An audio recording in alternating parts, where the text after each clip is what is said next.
Gracias, Ani. Primer cosa importante, si hay algún hincha de Platense se me retira hoy. No, en serio. Bueno, hoy vamos a hablar un poco de lo que es introducción al tabaquismo, ¿sí? Más que nada los conceptos como básicos para que ustedes se los lleven claros, ¿sí? Vamos a comenzar. Bien.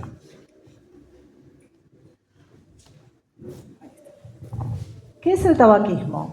Primero hay que entenderlo como una enfermedad, como decía Anita, una enfermedad adictiva, ¿sí? Nos cuesta mucho ver al tabaquismo como una enfermedad adictiva, como una enfermedad en realidad nos cuesta verlo, ¿sí? Es la primera causa de muerte prevenible en nuestro país, en realidad en todo el mundo, ¿sí? Afecta a 1/3 de la población, más de 8 millones de muertes al año. En Argentina solamente 45.000 muertes al año, o sea, es una cifra alta. 6.000 de estas muertes se producen por tabaquismo pasivo, que es lo que vamos a hablar la clase que sigue, ¿sí? Bien, ya para este año, en realidad, estamos más cerca de los 10 millones que de los 8, ¿sí? Pensemos que por lo menos el 50% de las personas tabaquistas mueren a mediana edad. Y voy a agregar algo más a esto. La mayoría de esas muertes se dan en países con ingresos medios y bajos, ¿sí? Que son los que más le cuesta acceder a un tratamiento de tabaquismo. Cualquier duda ustedes me van parando, ¿sí? Es el único producto, esto grábenselo, de consumo legal, ¿sí? Que afecta a todas las personas, no solamente al fumador, sino a los que se exponen al humo de tabaco. Bueno, recién decía, más de 45.000 personas mueren en Argentina por enfermedades relacionadas al tabaco. Cuando hablamos de enfermedades relacionadas al tabaco, no hablamos solamente del cáncer de pulmón o del EPOC, que es lo que lo asocia a la gran mayoría, ¿sí?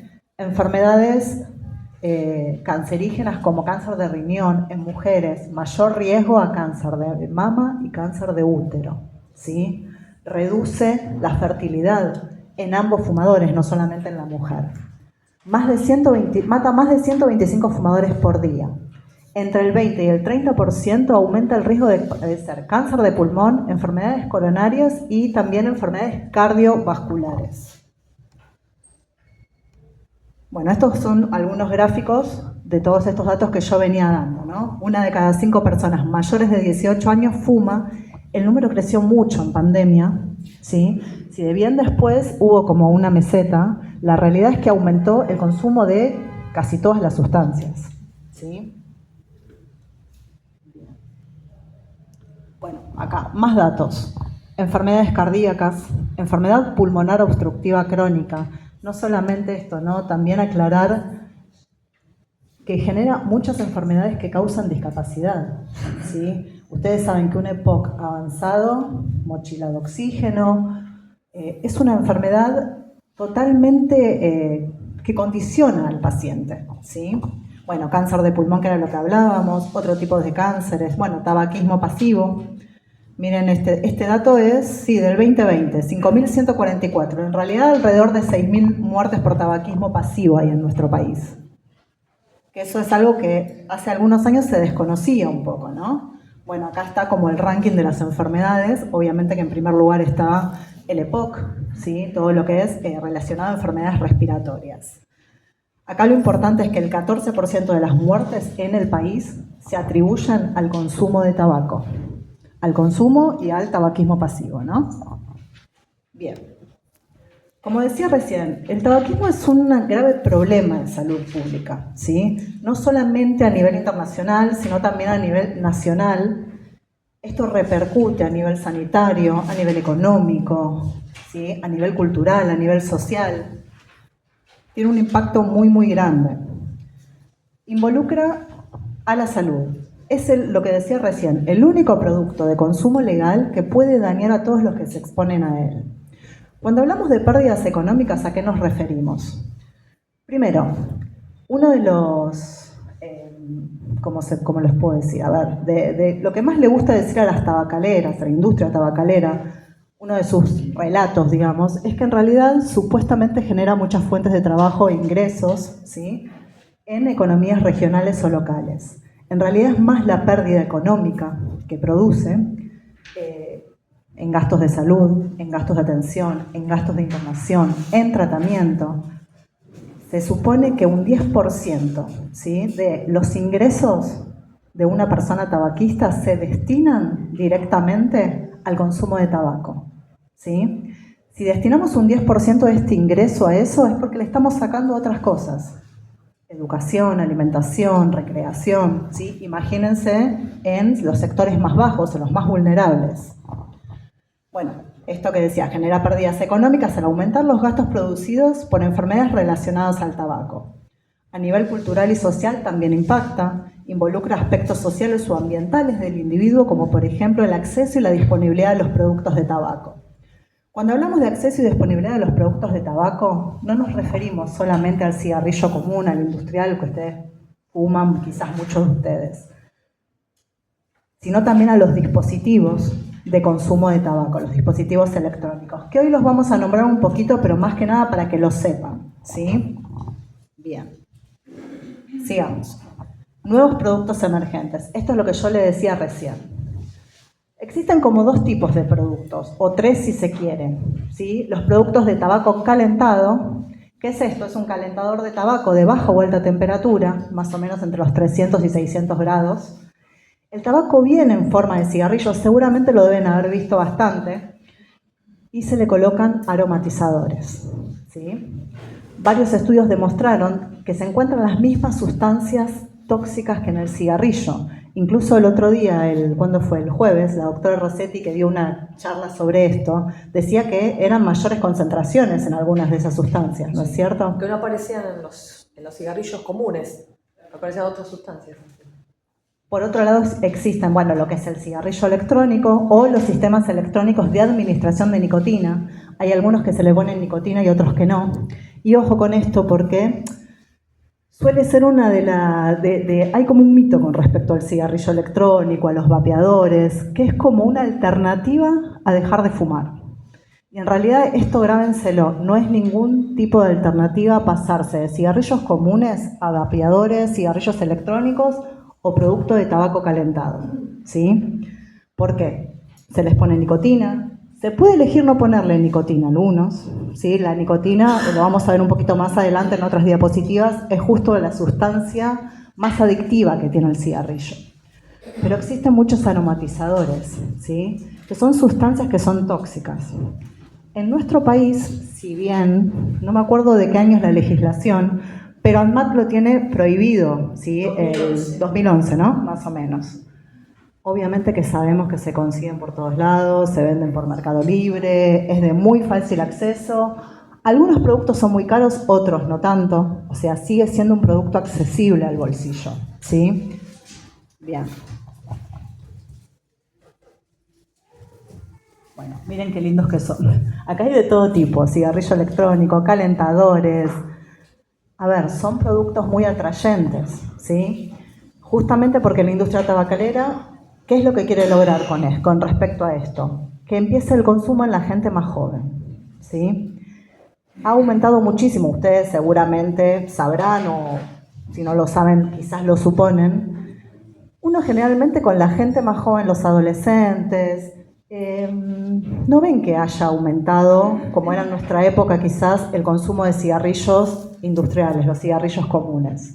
Pero empezó a aumentar el tema del consumo con vapeadores, bueno, dispositivos en general electrónicos, ¿sí? Lo cual es bastante preocupante porque también sigue siendo riesgoso para la salud. Genera neumonía, genera enfermedades respiratorias, agudizan las crisis asmáticas, ¿sí? No es que no es nocivo, todo lo contrario. Bien. ¿Qué es el tabaquismo? Hasta recién estábamos viendo que era el tabaquismo en sí, ¿sí? Esto de que quiero que se lleven, que esto es una enfermedad adictiva, ¿no? ¿A qué nos referimos con tabaquismo de segunda mano, tercera mano y cuarta mano? ¿Cuál es el tabaquismo de segunda mano? Ustedes saben qué es. Aquellas personas, uno o más fumadores que fuman en espacios cerrados, ¿sí? Se lo conoce como humo de segunda mano, tabaquismo pasivo o tabaquismo involuntario. se encuentra, bueno, en un espacio donde alguien está fumando. Si un cigarrillo tiene alrededor de 7.000 sustancias tóxicas, entre 50 y 70 de estas sustancias producen cáncer, ¿sí? O sea que es una amenaza grave para la salud. El humo ambiental de tabaco perdura en los espacios cerrados entre 15 días.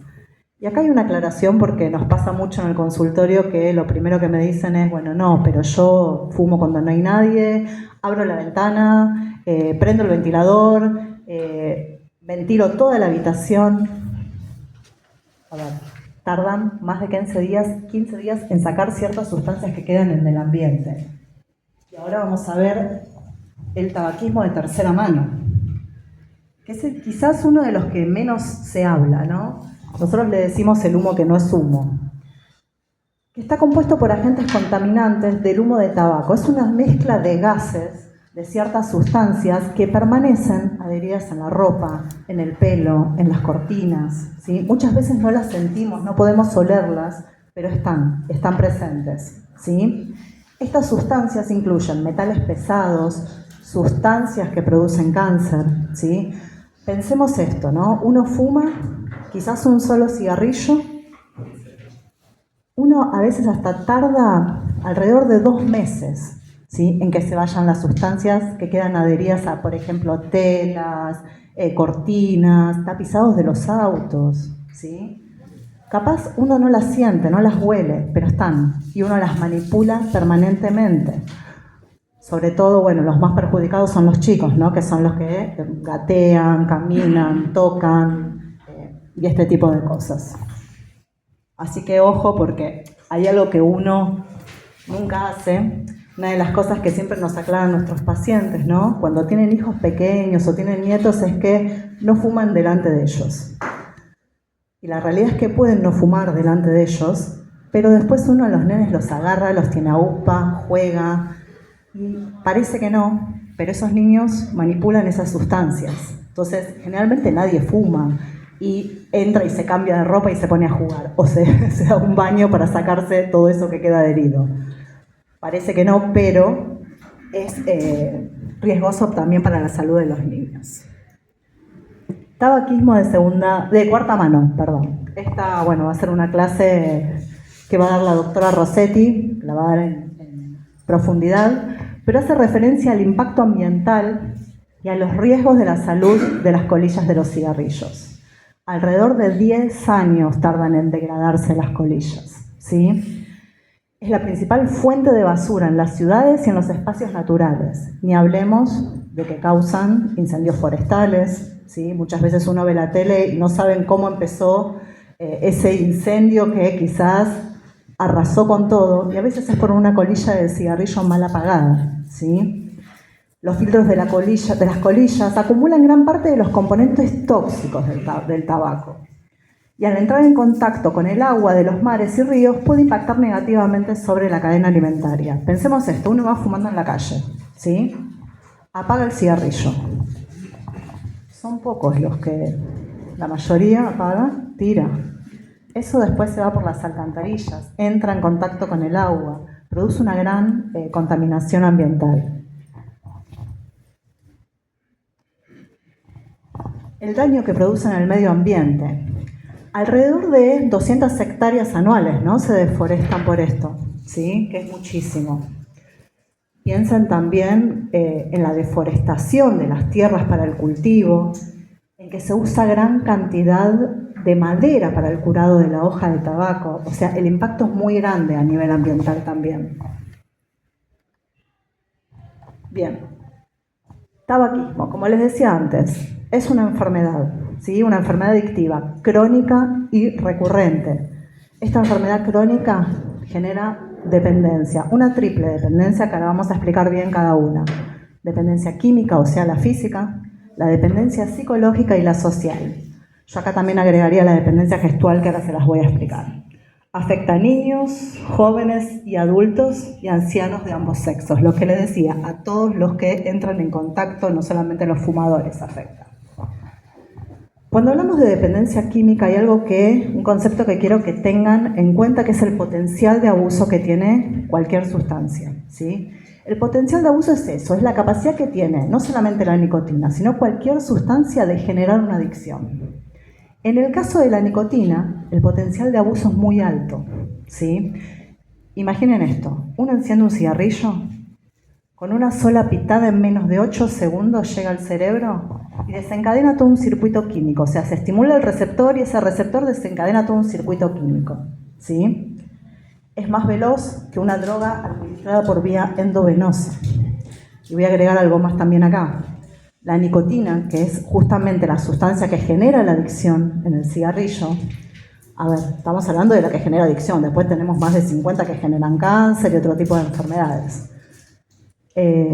La nicotina es 5 veces más adictiva que la cocaína y que la heroína. Sí, está comprobado.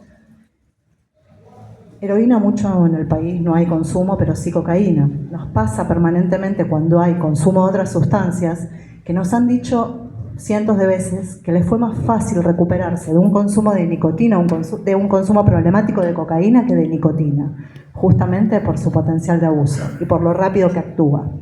El nivel de absorción es alto, ¿sí? En este caso. Bien, esto que decía, ¿no? Que impide que muchos fumadores dejen el consumo. La dependencia física, ¿sí? La dependencia psíquica y la dependencia social.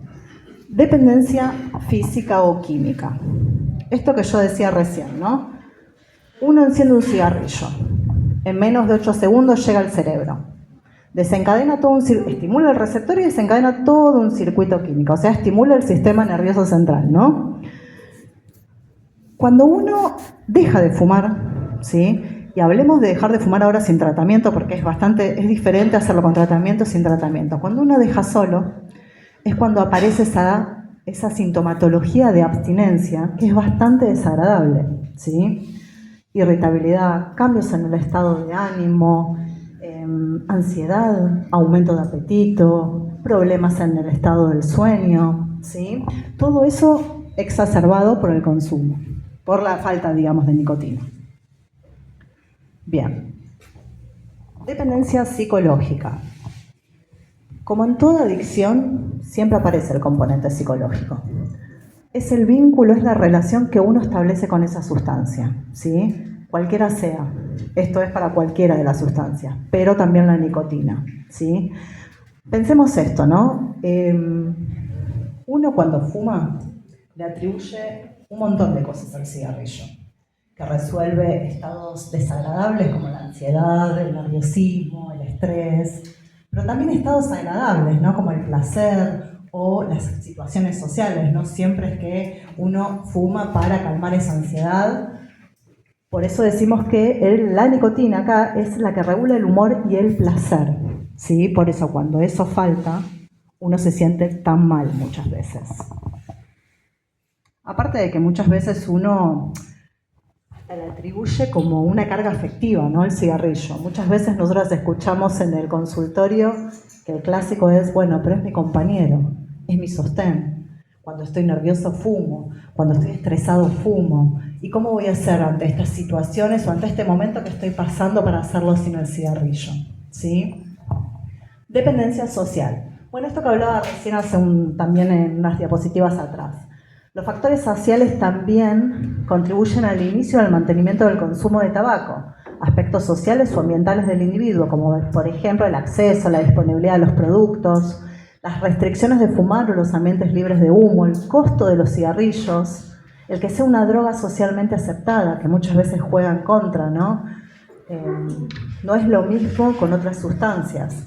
Digo, hay gente que le puede molestar más o menos el cigarrillo, pero si a ella la ven, por ejemplo, fumando en la puerta no pasa nada, pero si te ven tomando seguramente. Por eso digo que a veces esto de ser una droga socialmente aceptada le juega en contra al fumador, ¿sí? Mari, Dime. Yo estaba pensando que hace unos años cuando fue lo de Cromañón se mantuvo durante muchos años lo de la prohibición de fumar en boliches y ahora está de vuelta habilitado. Sí, no, es que esa aclaración es muy buena. En realidad, a ver, es lo que pasa siempre, ¿no? La ley primero quedó obsoleta, ¿sí? Es verdad que no se puede fumar, pero la mayoría de las veces, como no hay control sobre eso, ¿sí? Nadie controla si se fuma o se fuma en un bar. Tiene que ser más en un boliche. Quizás en un bar sí, pero no tanto en los boliches. Sí, es como que todo eso se diluyó. Sí. Otra dependencia que yo acá no la agregué, mala mía, pero que es importante, es la dependencia gestual, ¿sí? Que uno tiene con el cigarrillo. Pensemos esto, el fumar es como un acto, ¿no? Repetitivo, automático. ¿Uno qué hace? Saca el cigarrillo, se lo pone en la boca, lo enciende. Pensemos un fumador promedio de 20 cigarrillos diarios. Esta acción, este acto automático, lo hace unas 200 veces, sí, al día. 200 pitadas. Al mes son unas 6.000 aproximadamente. Al año 72.000 veces hace ese acto mecánico de fumar. La dependencia gestual es eso, ¿no? Cuando dejan de fumar, dicen, yo no sé, me falta algo, no sé qué hacer con las manos, estoy inquieto, estoy nervioso. Bueno, pensemos en eso, en la cantidad de veces que hiciste ese mismo acto una y otra vez. Bien, criterios del DSM-4 que definen la dependencia psicoactiva a sustancias, a todo tipo de sustancias. Acá hay una aclaración que, bueno, el DSM es un manual, ¿sí?, de diagnóstico de trastornos mentales, que se utiliza mucho en salud mental, ¿sí? Creo que ahora va por la 5ª edición, ¿no? En la 3ª edición, más o menos para 1980, recién ahí se introdujo el tabaquismo como una enfermedad adictiva. Antes no se la consideraba como una adicción, sí, como una enfermedad, más allá de que se cobrara miles de vidas. Estos criterios que tiene este manual, dice que si solamente se cumplen 3 de estos criterios en un periodo de 12 meses, ¿sí?, podemos decir que hay una dependencia a esa sustancia. Si uno las lee así rápido, tolerancia, abstinencia, consumo creciente, deseos persistentes, esfuerzos infructuosos, disminución de actividades y continuidad en el consumo, yo creo que le pegamos a todas. No quedó ninguna. Tachame la doble. Tachame tal cual, tachame la doble. Igual vamos a ver un poquito qué es, ¿no? Tolerancia. Es la necesidad creciente que tengo de introducir nicotina, ¿sí? Cuando el consumo es sostenido en el tiempo, uno empieza a aumentar el consumo de nicotina. O sea, cada vez necesitamos más cigarrillos. ¿Para qué? Para producir ese placer o esa calma que le genera el cigarrillo al fumador, ¿sí? O sea que se genera una tolerancia y esto hace que en el transcurso de los años uno aumente el consumo, no lo mantenga. Abstinencia. Se consume para aliviar o evitar los ya conocidos síntomas de abstinencia. Esto que les decía recién. Ansiedad, irritabilidad, cambios en el estado de ánimo, cambios en el sueño, inquietud, falta de concentración, aumento de apetito, aumento voraz de apetito, que es uno de los clásicos que suele aparecer, consumo creciente. La mayoría de los fumadores luego de 5 años de consumo no quieren continuar fumando, pero el 70% lo hacen. Y tiene que ver con esto que decía antes, el potencial de abuso, ¿sí? La nicotina es muy, muy, muy adictiva. Por eso no es fácil dejarla, ¿sí? Los deseos persistentes y los esfuerzos infructuosos. Hay un deseo persistente del fumador de querer dejar de fumar. Entre el 75 y el 80% solo no lo logra. O sea, la tasa es muy alta, el 55% no lo logra solo, ¿sí? Solamente entre un 5 y un 10 tiene éxito si deja solo. Esto aumenta cuando lo hacemos bajo tratamiento, obviamente. Disminución de actividades y continuidad en el consumo. Pensemos que muchas veces para fumar le tenemos que dedicar tiempo. Tiempo, dinero, salir a comprar, fumar, recuperarnos de las enfermedades, ¿sí?, que ocasionó el cigarrillo, también es tiempo perdido. Continuidad en el consumo, continuamos fumando a pesar de tener enfermedades.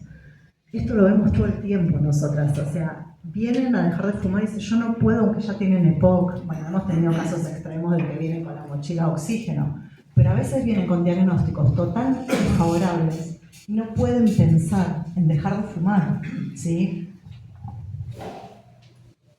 Acuérdense, solamente con 3 de esos criterios ya se considera que hay una dependencia hacia esa sustancia, Bueno, esto que les decía recién, el 80% de los fumadores desea dejar de fumar, pero solos no lo logran. Y esa frustración por intentarlo y no poder, en realidad, los aleja de querer volver a intentarlo nuevamente, ¿sí? Pero es posible igual dejar de fumar. ¿Cómo podemos ayudar? Acá hay dos cosas que vamos a ver, ¿no? Si bien este curso de OSVA libre de humo tiene que ver no solo con la capacitación en tabaquismo, digo, también lo que nosotros queremos apuntar es que ustedes desde su lugar, ¿sí?, de trabajo, es que puedan identificar y ayudar a todos los afiliados que padezcan esta enfermedad. Hay algo que en tabaquismo nosotros llamamos consejo breve. ¿Qué es esto? Es una intervención cortita, 30 segundos, no más que eso, en donde uno identifica al fumador, le pregunta directamente, ¿usted sabe que hay un equipo de tabaquismo que ayuda a dejar de fumar? A ver, puede que el paciente no esté preparado, pero ese consejo cortito, sencillo y concreto se lo tiene que dar igual, porque son ustedes los primeros que los van a mover hacia ese afiliado, hacia una etapa de cambio quizás, que quizás no lo vemos en un principio en los próximos meses, ¿sí? Bien, es eso, el objetivo es favorecer la reflexión entre las personas acerca de su condición de fumador. Este es el esquema que yo les decía recién, se le llama esquema ABC. Se averigua si el paciente fuma, o sea, se le pregunta a cada paciente, se administra un breve consejo, ven, de no más de 30 segundos.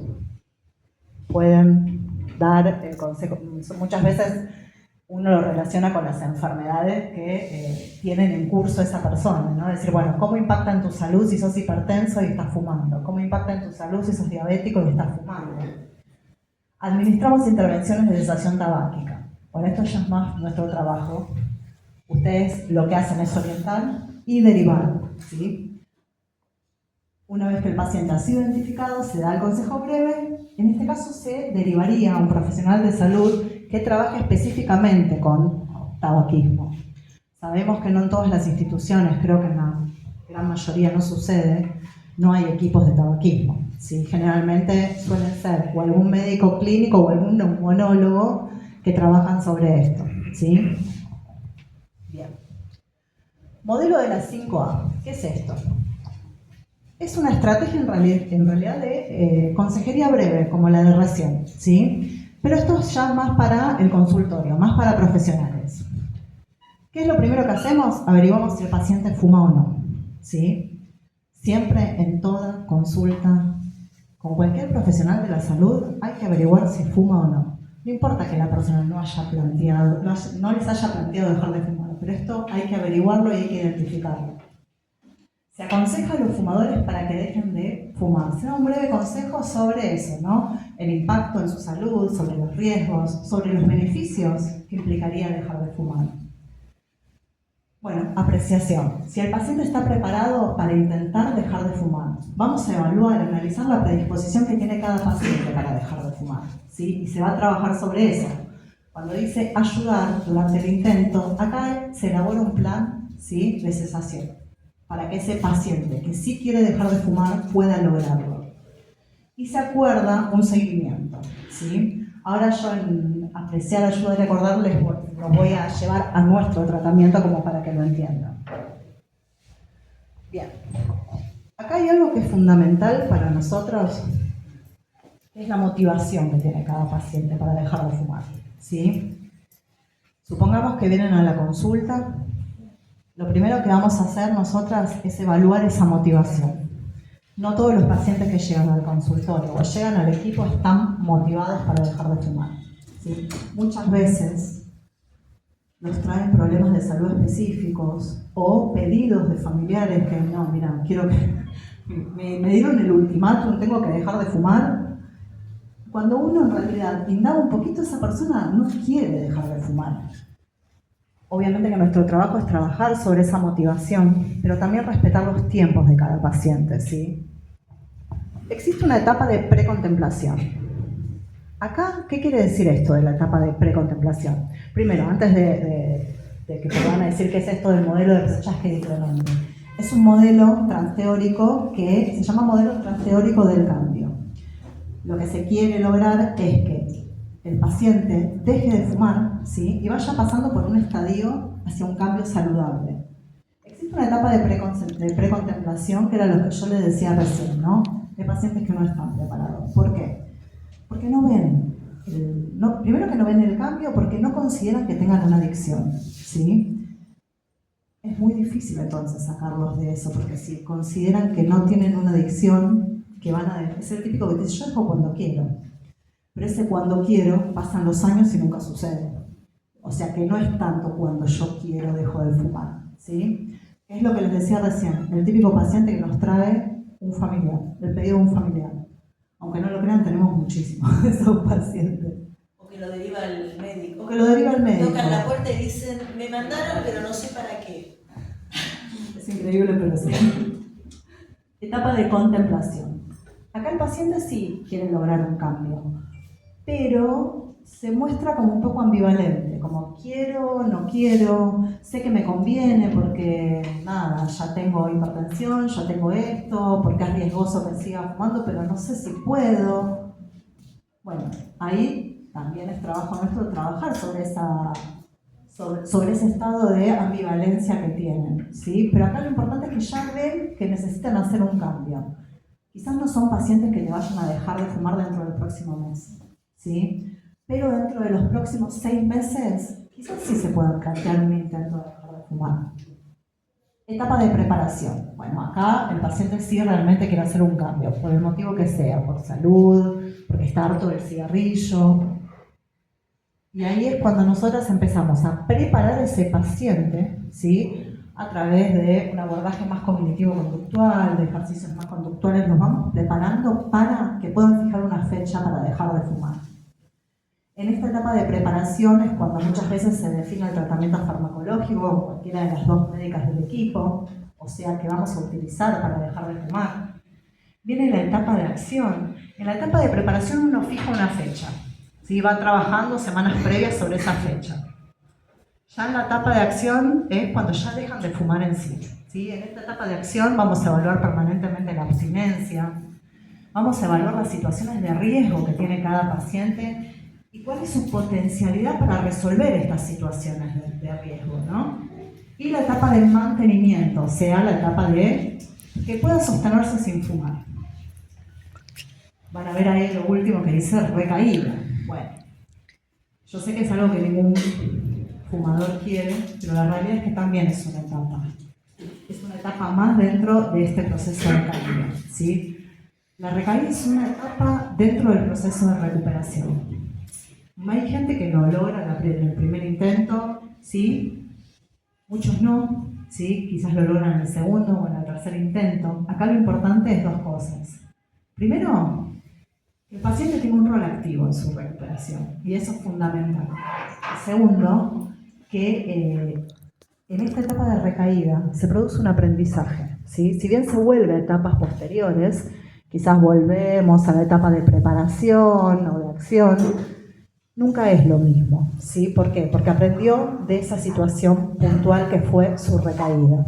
Por eso muchas veces nosotras, cuando se da una recaída, muchas veces no, siempre, hablamos mucho con el paciente de eso. Bueno, ¿en qué contexto fue? ¿Qué pasó? ¿Te descuidaste? ¿Qué situación se te desbordó? ¿Cuál situación fue la que se te fue de las manos? ¿Sí? Muchas veces trabajamos sobre eso, sobre las estrategias para evitarlas. Bien, tratamiento de cesación. Esto ya es más de nuestro tratamiento acá en el sanatorio. Si alguien les pregunta, más o menos tener una idea de cómo es el tratamiento en sí. Vienen a sacar turno, telefónico, por la puerta, no necesitamos derivación. Damos una entrevista individual. Esa entrevista individual puede ser o presencial o puede ser online. Desde el 2020 hasta ahora, desde la pandemia hasta ahora, hemos implementado la entrevista online. Y la verdad que fue con mucho éxito, ¿sí? Inclusive ahora los pacientes pueden sostener el tratamiento al ser online. No quiere decir que presencial no lo sostuvieran, pero ahora tenemos como una estadística bastante más alta, ¿no? de efectividad con respecto a esto. ¿Qué hacemos en la entrevista de admisión? Abrimos la historia clínica, conocemos las particularidades de cada paciente, sus antecedentes médicos, los motivamos para iniciar tratamiento. Ahí es cuando nos fijamos en qué, en la diapositiva anterior cuando hablaba del modelo de Prochaska, decimos, bueno, ¿en qué estadio está este paciente? ¿Está para empezar a trabajar o todavía no? Bien, tenemos dos tipos de abordaje nosotras. Tenemos tratamiento individual y tratamiento grupal, ¿sí? El individual, como dije, puede ser presencial o online.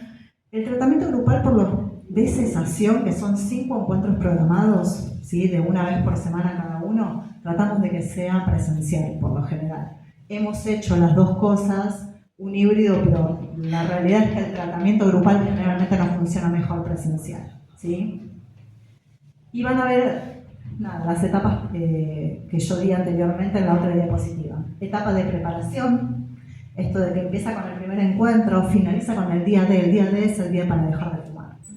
Ahí se define el tratamiento farmacológico, trabajamos sobre esas estrategias, ofrecemos ayuda directa, ¿sí? Para poder prepararnos para ese día D. La fase de acción, el día el día que dejan de fumar en adelante, ¿sí? Que son hasta los primeros 6 meses posteriores.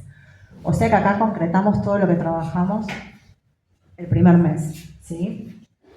Bueno, vamos a evaluar mucho la abstinencia. El tratamiento farmacológico, piensen que más o menos dura de 2 a 3 meses, ¿sí? Que van a estar o con medicación o con terapia de reemplazo nicotínico. Ojo, hay pacientes que necesitan más, no hay ningún problema, ¿sí?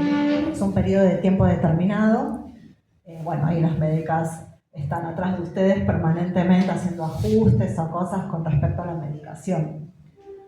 Bueno, la fase de acción, la fase de mantenimiento, desde los 6 meses hasta los 12 meses. Nuestro tratamiento dura 1 año. No es que durante 1 año todos tienen que venir una vez por semana hasta que dejan de fumar. Sí, la primera etapa, ¿sí? ¿Por qué? Porque es cuando mayor síntomas de abstinencia suelen aparecer y se presentan, digamos, los problemas de, bueno, dejar de fumar, cómo me siento, qué me pasa.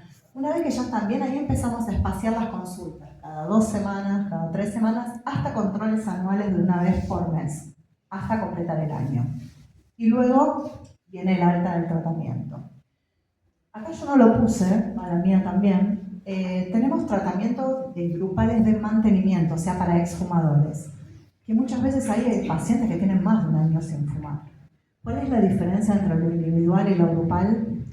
Que a veces lo grupal es más enriquecedor, porque estamos con personas que están pasando por lo mismo que nosotros, ¿sí? Menos tiempo sin fumar, entonces la contención es otra. Muchas veces eso, ¿no? Se comparten experiencias, estrategias con respecto a cómo mantenerse sin fumar. Bien, no importa en qué etapa de motivación se encuentre el paciente, siempre vamos a acompañarlo para que logre ese objetivo de la cesación y emprenda un camino de recuperación psíquica y física, ¿sí?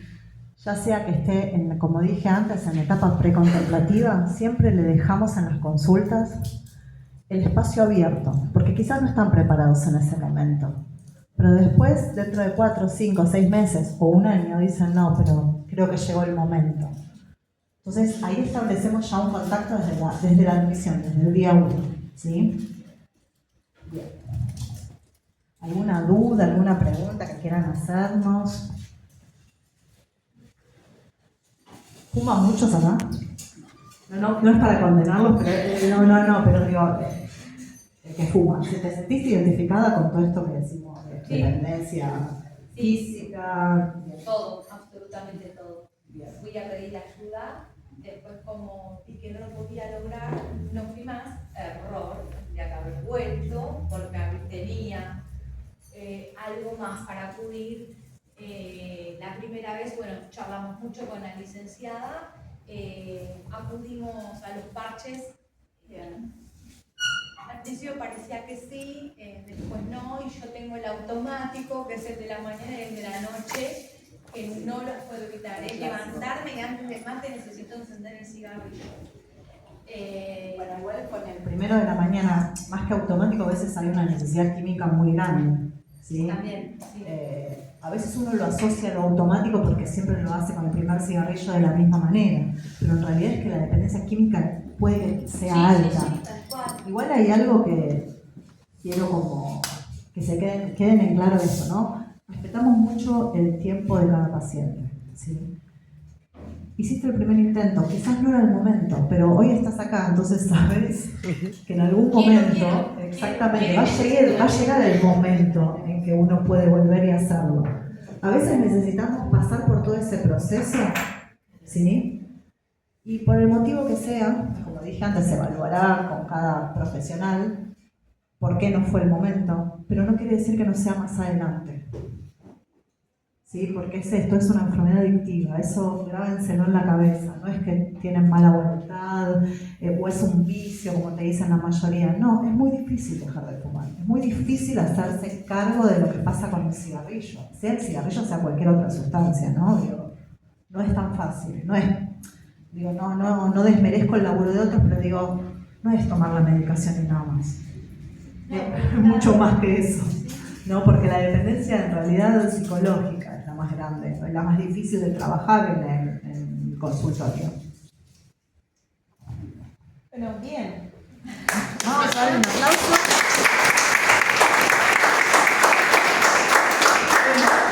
Obviamente saben que esto tiene una parte práctica, que es la que